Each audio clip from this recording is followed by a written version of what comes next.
Hello student, welcome back to my channel. This is Commerce Academy and I am Saurabh sir. बच्चों आज हम लोग आपके सामने डेप्रिसिएशन का पार्ट 3 लाने वाले हैं। इससे पहले हम लोगों ने डेप्रिसिएशन का 2 पार्ट ऑलरेडी अपलोड कर दिए हैं, जिसमें हम लोगों ने आपको ये सिखाया है कि डेप्रिसिएशन क्या होता है, इसका कितना मेथड्स होता है, इसका अकाउंटिंग जनरल्स क्या होता है, ट्रीटमेंट क्या होता है, और तो और हमने एक क्वेश्चन भी आप लोगों के लिए सॉल्व कर दिए। आज हम लोग इस चैप्टर का एक और न्यू कॉन्सेप्ट में आने वाले हैं, जो है चेंजिंग मेथड ऑफ डेप्रिसिएशन। यानी कि आप डेप्रिसिएशन के जो मेथड्स आपका एग्जिस्टिंग चल रहा है उसे आप चेंज करने वाले हैं। मान लेते हैं कि हम लोग एसएलएम में हैं, 2 साल 4 साल 5 साल एसएलएम में ही हमने डेप्रिसिएशन को चार्ज किए, लेकिन 5 साल के बाद आके हमको ये रियलाइज हो रहा है कि भाई हमारा जो मेथड्स था डेप्रिसिएशन का वो गलत था, हमें WDVM मेथड को यूज करना चाहिए था, बट हमने तो एसएलएम मेथड में चार्ज कर दिया डेप्रिसिएशन अभी तक। तो आप उसका सुधार करना है हमें, या उल्टा भी हो सकता है कि WDVM मेथड्स में हम लोग अभी तक चार्ज करते आ रहे थे और हमें अब स्विच करके एसएलएम मेथड में जाना है। तो जो भी हो WDVM से एसएलएम में आओ या एसएलएम से WDVM में जाओ, मेथड तो चेंज होने वाला, लेकिन कहानी ये बनता है कि उस मेथड चेंज से इंपैक्ट क्या आने वाला। पहले तो हम ये बताना चाहते हैं कि जो मेथड चेंजिंग हो रहा है इसका जो इफेक्ट होगा, या तो वो रेट्रोस्पेक्टिव इफेक्ट होगा या तो वो प्रोस्पेक्टिव इफेक्ट होगा। रेट्रोस्पेक्टिव इफेक्ट का मतलब क्या हुआ कि आपने इतना दिन से जो मेथड को अप्लाई कर चुके हो, उसमें जो भी आप गलती कर चुके हो उसको भी आपको सुधार करना है। और प्रोस्पेक्टिव इफेक्ट क्या होता है कि पहले जो चीज हो चुका है उसको भूल जाओ, इस साल से आपको बस मेथड को चेंज कर देना है, वो आप चेंज कर दो। तो प्रोस्पेक्टिव वाला तो काफी इजी है, हम एसएलएम से WDVM में आए कि WDVM से एसएलएम में आए, हमारे पास जो वैल्यू होगा उसी वैल्यू के ऊपर हम कैलकुलेट करेंगे। हाँ, बस ये दिमाग में रखना है कि अगर हम लोग WDVM से एसएलएम में आ रहे हैं तो उस केस में हमें उस एसेट का कॉस्ट प्राइस हमारे सामने होना चाहिए, हमारे पास होना चाहिए उसका इंफॉर्मेशन। क्योंकि एसएलएम मेथड में डेप्रिसिएशन को कैलकुलेट करने के लिए हमें एसेट्स का कॉस्ट प्राइस जानना जरूरी है, लेकिन ये प्रॉब्लम WDVM में जाने से नहीं होगा। अगर आप एसएलएम से देते आ रहे हैं और WDVM में जाना चाहते हैं तो आपके लिए प्रॉब्लम होगा नहीं, क्योंकि WDVM जो मेथड्स है वो डिपेंड करता है आपका क्या वैल्यू ऑफ एसेट्स है साल के स्टार्टिंग में, उसका क्या WDV है, उसी के ऊपर आप उस रेट को अप्लाई करो। तो अगर हम लोग प्रोस्पेक्टिव में है तो हमें कोई भी प्रॉब्लम नहीं आना चाहिए, कोई प्रॉब्लम फेस करना नहीं हो सकता है, जरूरी नहीं है। लेकिन अगर हम लोग रेट्रोस्पेक्टिव इफेक्ट में जाते हैं, जिसमें हमने जो गलती ऑलरेडी कर चुके हैं उसको भी सुधार करना है। देखो सीधा सा लॉजिक है, गलती क्या है इसमें? गलती कुछ नहीं है, आप एक मेथड को अप्लाई करते करते आ रहे थे, आपको बस वो मेथड को चेंज करना है। अब उस मेथड को चेंज करने से जो फर्क आएगा वो ये होगा कि आपने हो सकता है डेप्रिसिएशन अभी तक कम चार्ज करते आए हो, या उल्टा भी हो सकता है आप डेप्रिसिएशन ज्यादा चार्ज करते आए हो। इतना ही तो होगा, या तो आपका डेप्रिसिएशन ओवर चार्ज था या तो आपका डेप्रिसिएशन अंडर चार्ज था। अगर आपने डेप्रिसिएशन ओवर चार्ज कर दिए होंगे तो इसका मतलब है आपने आपका एसेट्स वैल्यू को ज्यादा कट माइनस कर दिए होंगे, ज्यादा डिटोरेट कर दिए होंगे, तो आपका एसेट वैल्यू जो है वो लो वैल्यू में रिप्रेजेंट कर रहा है। और उल्टा अगर आपने डेप्रिसिएशन को कम चार्ज किए होंगे तो आपका एसेट्स क्या है? ओवर वैल्यूड है, आपको और चार्ज करना चाहिए था। खैर, अब जो चेंजिंग मेथड हो रहा है उसका हम लोग एक एग्जांपल करेंगे और उसमें आपको ये सिखाएंगे कि अगर हम लोग रेट्रोस्पेक्टिव इफेक्ट में मेथड को चेंज करते हैं तो जो गलती हमने ऑलरेडी कर चुके हैं, जो हमने डेप्रिसिएशन ऑलरेडी चार्ज कर चुके होंगे, उस डेप्रिसिएशन में अंडर चार्ज या ओवर चार्ज का जो भी इफेक्ट होगा वो हमें अकाउंट फॉर करना है। तो इसको हमें एक एग्जाम्पल के थ्रू समझाना है। तो देखो एग्जाम्पल के लिए आपके सामने एक क्वेश्चन दिया हुआ है जिसमें आपको कहा जा रहा है कि mister B commenced a business on 1st January 2017 when they purchased the plant and equipment for 7 lakh. They adopt a policy of changing the depreciation 15% per annum on diminishing balance methods.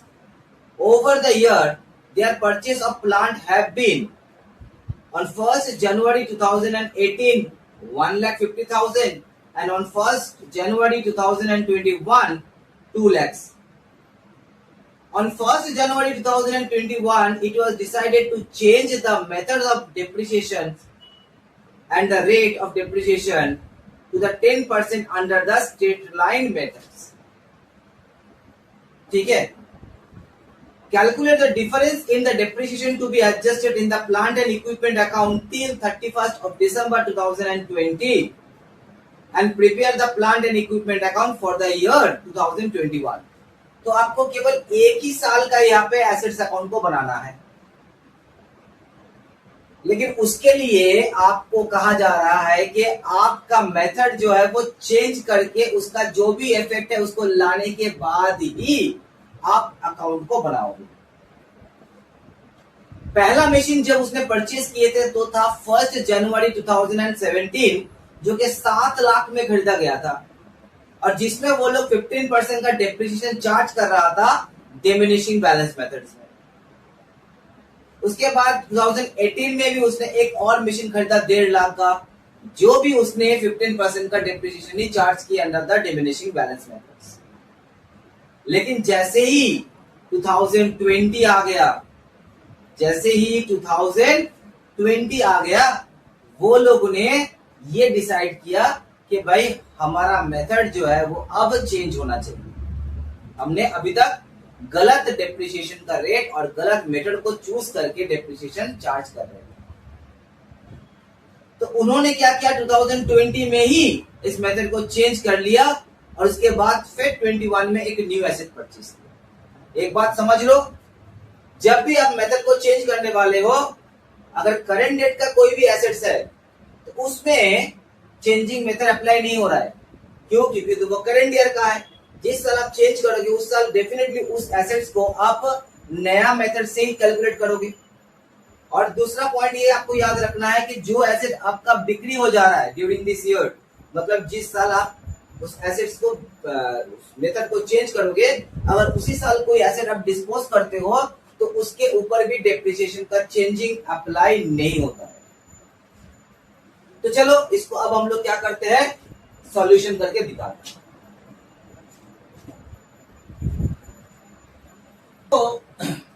तो देखो यहाँ पे हमें सिर्फ एक ही साल का account को बनाने के लिए कहा गया है, लेकिन हमारे यहाँ पे ट्रांजैक्शन स्टार्ट हो रहा है 2017 से और हमें सिर्फ 2021 का ही अकाउंट बनाने के लिए कहा गया है। तो यानी कि 2021 में 1 जनवरी यहाँ पे जो भी मशीनरीज आएगा वो ओपनिंग बैलेंस आएगा, क्योंकि इससे पहले का लेजर ऑलरेडी बन चुका है और ये जो मशीन खरीदा जा रहा है वो 2017 में खरीदा जा रहा है, 18 में खरीदा जा रहा है। यानी कि 1 जनवरी 21 में जो भी यहाँ पे एसेट्स वैल्यू आएगा वो टू बैलेंस बीडी बोल के आएगा, क्योंकि ये आइटम नया आइटम नहीं है, ये आइटम नया आइटम्स नहीं है, ये पुराना आइटम है जिसका बैलेंस यहाँ पे आना चाहिए। लेकिन इसका बैलेंस कितना होगा ये तो हमें पता नहीं है।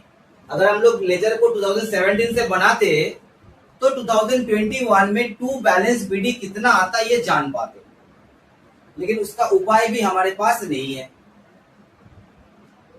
क्योंकि हमें सिर्फ 2021 का ही बनाने के लिए कहा गया है। तो ठीक है, उसको हम लोग वर्किंग नोट में बना लेंगे। एज ऑन 1 जनवरी 2021 हमारे पास जो मशीनरीज था उसका क्या वैल्यू था। हम लोग यहाँ पे डेप्रिसिएशन कौन से मेथड्स में अप्लाई करते आ रहे थे, डिमिनिशिंग बैलेंस मेथड्स। तो ठीक है, वर्किंग नोट में हम लोग सबसे पहले निकालेंगे कैलकुलेट WDV ऑफ M1 और M2। M1 और M2 का WDV निकालेंगे। तो ये हो गया M1 का कॉलम, ये हो गया M2 का कॉलम। तो सबसे पहले हम क्या लिखेंगे, कॉस्ट प्राइस ऑन 1 जनवरी 17। 1 जनवरी 17 में हमारा कॉस्ट प्राइस कितना था, M1 का था 7 लाख, लेकिन M2 उस समय हमने एक्वायर नहीं किए थे। M2 को हमने एक्वायर किए थे 2018 में। तो चलो 17 में हम क्या करेंगे, डेप्रिसिएशन देंगे एट द रेट 15% के हिसाब से। 15% के हिसाब से 7 लाख के ऊपर हो जाता है 1,05,000। तो पहला साल का डेप्रिसिएशन हो गया 1,05,000। तो जो WDV आया, WDV ऑन 1 जनवरी 18, 7 लाख से 1,05,000 माइनस कर देते हैं तो 5,95,000 हो गया M1 का वैल्यू। और उसी डेट में हमने फिर M2 को भी एक्वायर किए थे। तो कॉस्ट प्राइस 1118 में M2 को कितना में एक्वायर किए थे, M2 को एक्वायर किए थे हमने 1.5 लाख में। तो अब आ गए हमारे पास दो अलग अलग आइटम। अब 18 में हम क्या करेंगे, इसका डेप्रिसिएशन देंगे एट द रेट 15% के हिसाब से। WDV मेथड है, यानी कि डेप्रिसिएशन जो है वो फिक्स नहीं है। तो अब हम क्या करेंगे, ये ओल्ड मशीन का जो वैल्यू है 5,95,000, इसी के ऊपर 15% मारेंगे। तो 5,95,000 के ऊपर अगर हम 15% करते हैं तो 89,250 आता है इसका डेप्रिसिएशन वैल्यू। माइनस करने के बाद इसका फिर वैल्यू आता है 5,05,750। और 1.5 लाख के ऊपर हम क्या करेंगे, ये भी 1 जनवरी को ही एक्वायर किया गया था। तो 1.5 लाख के ऊपर 15% करेंगे 22,500। माइनस करने के बाद जो फिगर आता है वो है 1,27,500। तो ये जो वैल्यू हो गया, ये हो गया WDV ऑन 1 जनवरी 19। हमें 21 तक लाना है। डेप्रिसिएशन फिर से हम चार्ज करेंगे 15% के हिसाब से। आता है आपका 5,05,750 के ऊपर आता है 75,863, फ्रैक्शन में आ रहा है 75,863। माइनस करके आता है 429,887, 429,887। और M2 के ऊपर आता है आपका डेप्रिसिएशन 19,125, और इसको माइनस करके आता है 1,08,375। तो ये हो गया आपका WDV ऑन 1/1/2020। एक डेप्रिसिएशन और चार्ज करेंगे 15% के हिसाब से। तो आता है 6,4,483।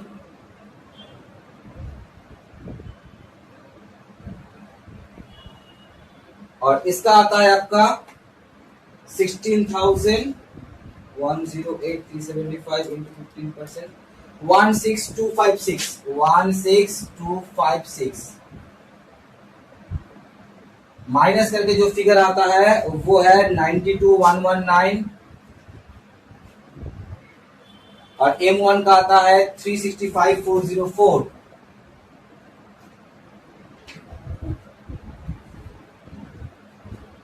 WDV on 1/1/2021।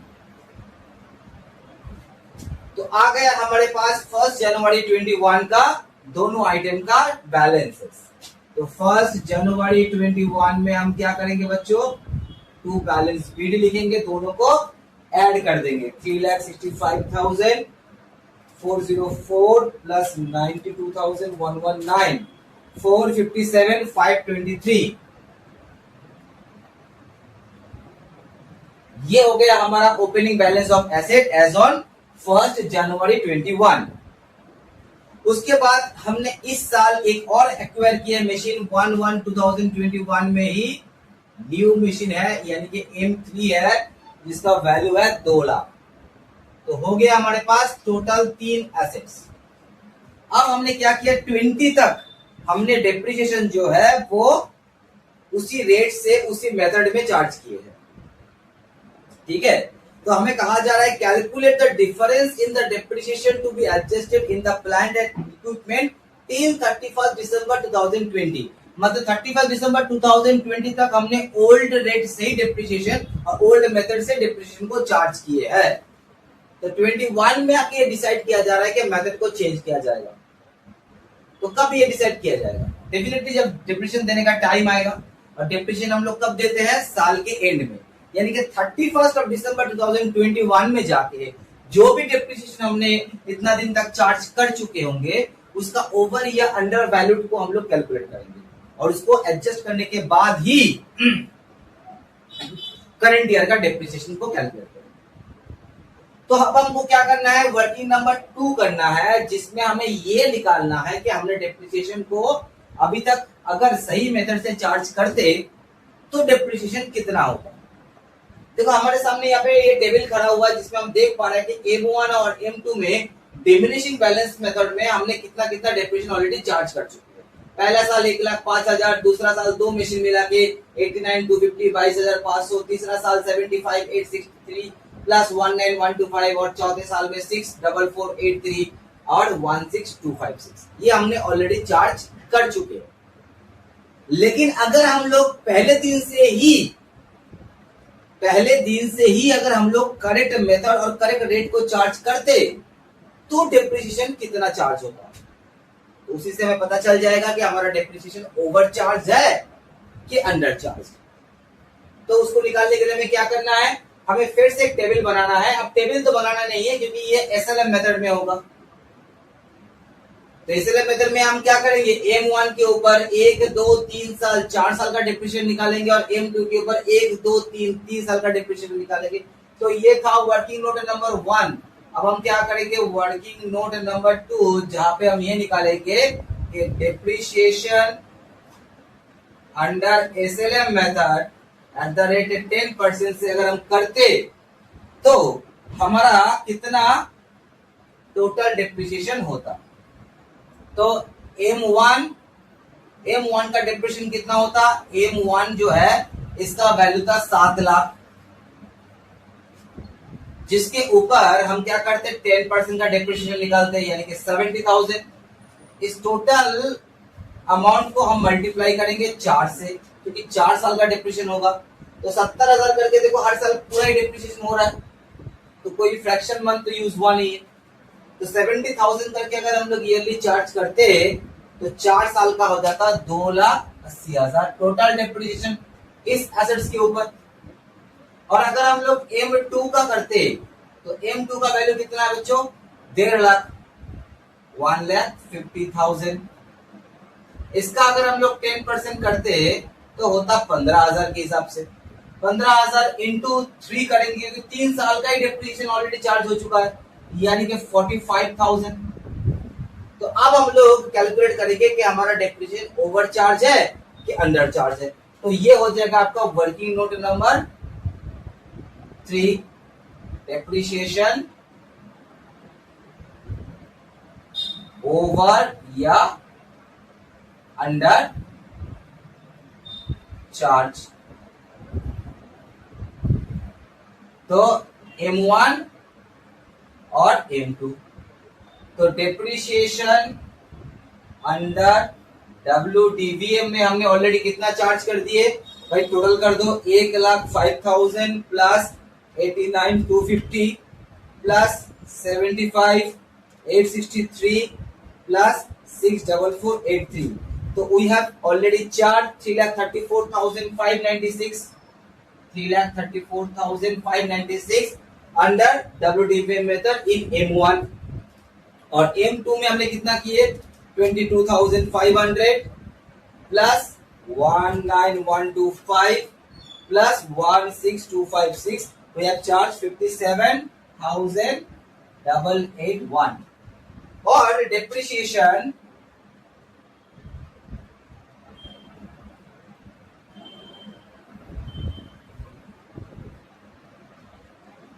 Under SLM method में कितना होता, 2,80,000 होता M1 का और M2 का होता 45,000। तो देख के तो समझ में आ जा रहा है कि हमने डेप्रिसिएशन जो है एक्सेस चार्ज कर दिए, जो कि हमें कम चार्ज करना चाहिए।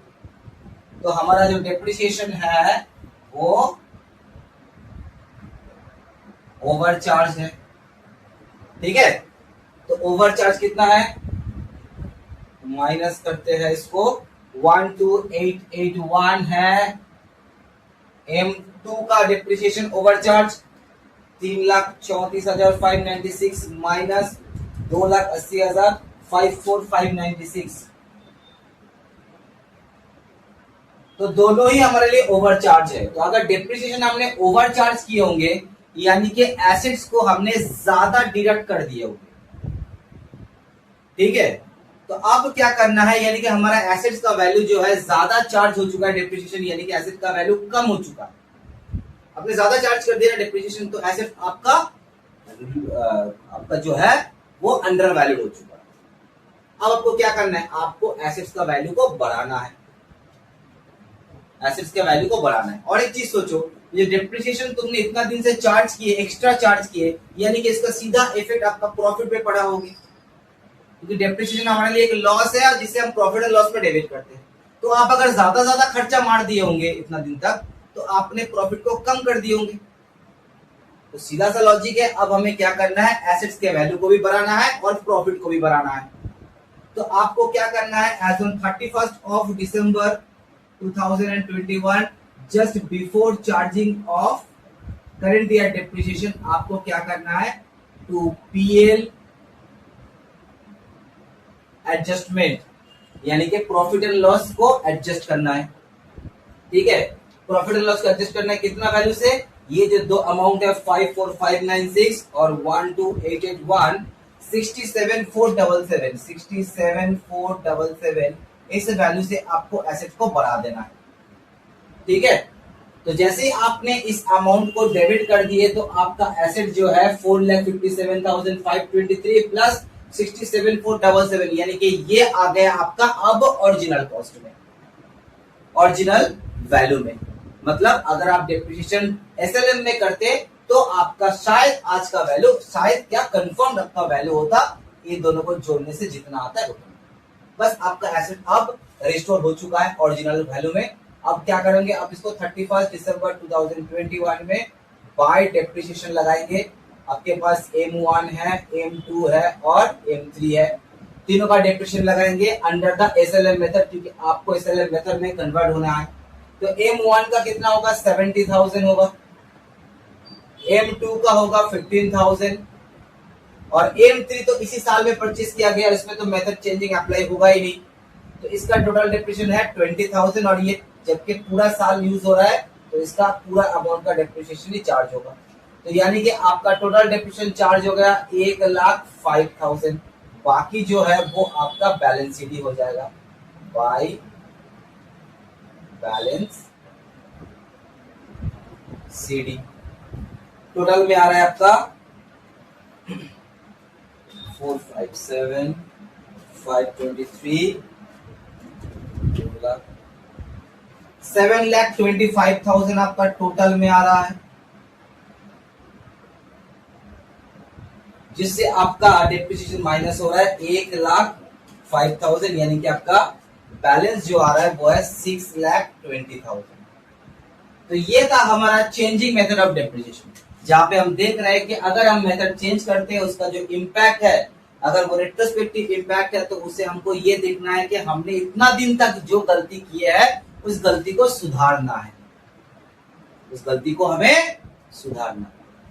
तो इतना साल से जो भी डेप्रिसिएशन हमने चार्ज कर चुके होंगे, अगर वो अंडर चार्ज किए तो डेप्रिसिएशन और बढ़ाना पड़ेगा, और अगर डेप्रिसिएशन और बढ़ाना पड़ेगा यानी कि वो आपके अकाउंट में क्रेडिट हो जाएगा पीएल एडजस्टमेंट बोल के। क्यों? क्योंकि इतना दिन तक आपने डेप्रिसिएशन को कम चार्ज किए है, यानी कि प्रॉफिट अपने बढ़ा दिए है और एसेट वैल्यू अपने घटा दिए। सॉरी एसेट वैल्यू भी आपने बढ़ा दिए थे। अब आपको क्या करना है, एसेट को भी घटाना है एज वेल एज प्रॉफिट को भी घटाना है। और अगर हमने अभी तक ओवर चार्ज कर चुके होंगे, जो कि इस क्वेश्चन में था हमारे लिए ओवर चार्ज था, तो हमने डेप्रिसिएशन को ज्यादा चार्ज कर दिया, यानी कि प्रॉफिट को कम दिखाए दिन तक, और एसेट का वैल्यू को भी हमने ज्यादा माइनस कर दिया। अब एसेट का वैल्यू को भी बढ़ाना है एज वेल एज हमें प्रॉफिट को भी ठीक करना है। तो ये है हमारा concept of changing method of depreciation. और अगर यही प्रोस्पेक्टिव इफेक्ट होता तो हमें इतना कुछ करने का जरूरत ही नहीं होता, हमें सीधा सा बस ये बैलेंस निकालना था, और इस बैलेंस के ऊपर इस साल जो डेप्रिसिएशन होता वो 70,000, 15,000 और 20,000 होता। बस यहाँ से जो कैलकुलेशन है, इतना पोर्शन का कैलकुलेशन आपका करने का जरूरत होता है।